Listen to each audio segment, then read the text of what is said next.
हमजत चिमाएव जैसे गायब ही हो गए थे, लेकिन जब से उन्होंने वापसी की है 3-4 दिन से उन्होंने घमासान मचा दिया है यूट्यूब पर। उन्होंने अपने चैनल से लेकर दूसरे चैनल्स पर इंटरव्यू देने तक इन 3 फाइटर्स की घनघोर बेइज्जती की है।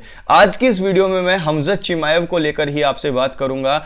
हर किसी को इंतजार है हमजत चिमाएव की फाइट का। हमजत चिमाएव उस्मान के खिलाफ फाइट करेंगे, लेकिन हमजत चिमाएव वर्सेस एवरीवन हो गया है यहां पर, क्योंकि हमजत चिमाएव ने ना तो छोड़ा है इजराइल अडेसानिया को, जो अभी गोदी में चढ़े बैठे हुए हैं, किसकी, पोलो कोस्टा की। पोलो कोस्टा को भी नहीं छोड़ा, और इधर देखिए जीव निकाले हुए हैं कोबी कोविंगटन। तो गोबी कोविंगटन, आप में से कई लोग इन्हें बोलते हैं, तो कोबी कोविंगटन के ऊपर भी काफी ज्यादा इन्होंने कटाक्ष किए हैं। तो इस पूरी वीडियो के अंदर मैं डिस्कस करूंगा कि हमजत चिमाएव का कहना क्या है और किस तरीके से घनघोर बेइज्जती की है इन 3 फाइटर्स की।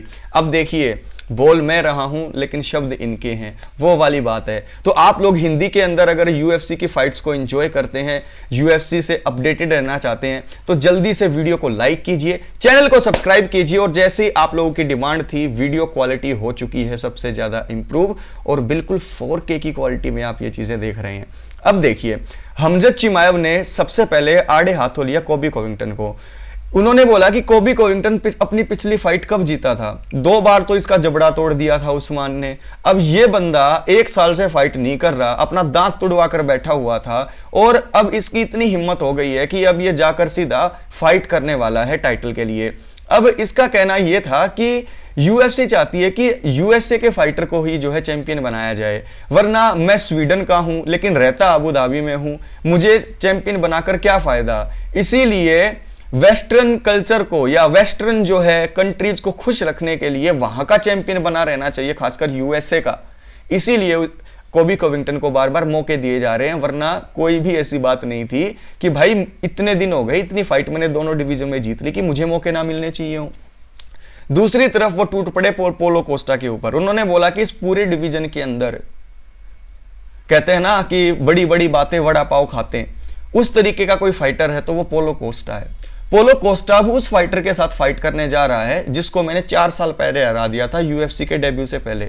अलिस कराओ के बारे में आप जानते होंगे, जिसके साथ फाइट फिक्स हुई है पोलो कोस्टा की। उसकी एक ही लॉस है, और उसको यूएफसी से पहले हमजत चिमाएव ने नॉकआउट किया था। बोला कि वो बंदा भी पोलो कोस्टा को पछाड़ने वाला है, और पोलो कोस्टा सिर्फ यहां पर आकर, यानी सोशल मीडिया के ऊपर आकर शोशेबाजी करने का है, दिखावा करने का है। एक सिर्फ योएल रोमेरो है जिसको उसने हराया है, वरना योएल रोमेरो के अलावा कोई भी ऐसा कोई नामचीन फाइटर नहीं है जिसको इसने हरा दिया हो। सबसे ये छित्ता हुआ फिर रहा है। विटोरी ने इसको हरा दिया। दूसरी तरफ जो रॉक होल्ड थे, रॉक होल्ड ने भी इसको टफ फाइट दी, नॉकआउट नहीं हुए रॉक होल्ड इससे। उसके अलावा इजराइल अडेसानिया से हारा। तो पोलो कोस्टा सिर्फ, कहते हैं ना ऊंची दुकान फीका पकवान, वो वाला सीन है इनका। और इन्होंने कहा कि मैं चाहता हूं कि मेरी फाइट कोस्टा के साथ हो, तो मैं तो इसका सिर खोल दूंगा, I will squeeze his head, भींच दूंगा बिल्कुल सिर को ऐसे। और बोला कि मैं एक चीज और पॉइंट में बताना चाहता हूं, उसने कहा कि पोलो कोस्टा जो है ना, कभी भी फाइट के लिए रेडी नहीं था, और उसने कहा कि पोलो कोस्टा के साथ अगर मेरी फाइट हो गई तो वो बहुत ज्यादा पर्सनल हो जाएगी, इसीलिए यूएफसी भी उसको मेरे से दूर रख रही है। फिर वो आए इजराइल अडेसानिया की तरफ। जैसा कि मैंने आपको बताया हुआ है कि इजराइल अडेसानिया एक कैश काउ है, यानी कि जब भी वो फाइट करते हैं, देखो अगर वो चैंपियन बने रहते हैं तो उनकी एक क्वालिटी ये है कि वो साल में 3 बार फाइट करते हैं, और कोई चैंपियन जब साल में 3 बार फाइट करेगा तो खूब पैसे कमा कर देगा यूएफसी को, और वो फेमस भी हैं।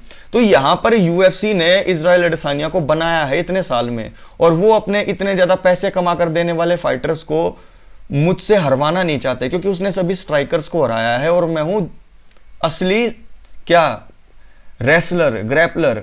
मैं बिना पंच खाए उसको नीचे ग्राउंड पर ले जाऊंगा, और यूएफसी ऐसी बेइज्जती अडेसानिया की करवाना नहीं चाहता कि हमारा चैंपियन एकदम से हमजत ने आकर इस तरीके से हरा दिया, बिना पंच खाए ग्राउंड में ले जाकर सबमिट कर दिया शुरू के राउंड में ही।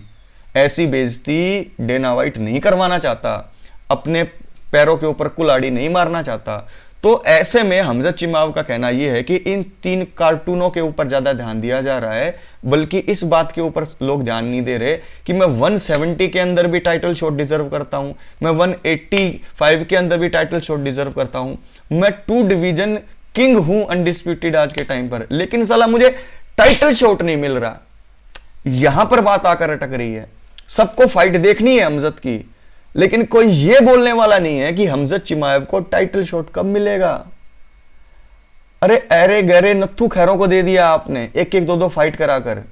तो हमजद चिमाएव जिसकी अनडिफीटेड स्ट्रीक, इतने स्मैशिंग तरीके से वो फाइट जीत रहा है, जिसके फाइट फैंस दीवाने हैं, जिसके हम सब पागल है जिनके पीछे, उसको मौका नहीं मिल रहा है यार चैंपियनशिप के लिए। हद हो गई है भाई। बाकी क्यों नहीं मिल रहा ये तो बता ही दिया हमजद चिमाएव ने आपको। तो आप मुझे बताओ कि हमजद चिमाएव का ये पूरा एनालिसिस आपको अच्छा लगा या नहीं लगा, और इन तीनों में से सबसे फनी पिक आपको कौन सी लगी वो भी कमेंट बॉक्स में कमेंट करके बताइएगा। और वीडियो को लाइक करो, 10,000 तक जल्दी से चैनल को लेकर जाओ, आपका ही चैनल है। टेक केयर, ख्याल रखें, कमेंट जरूर कीजिएगा।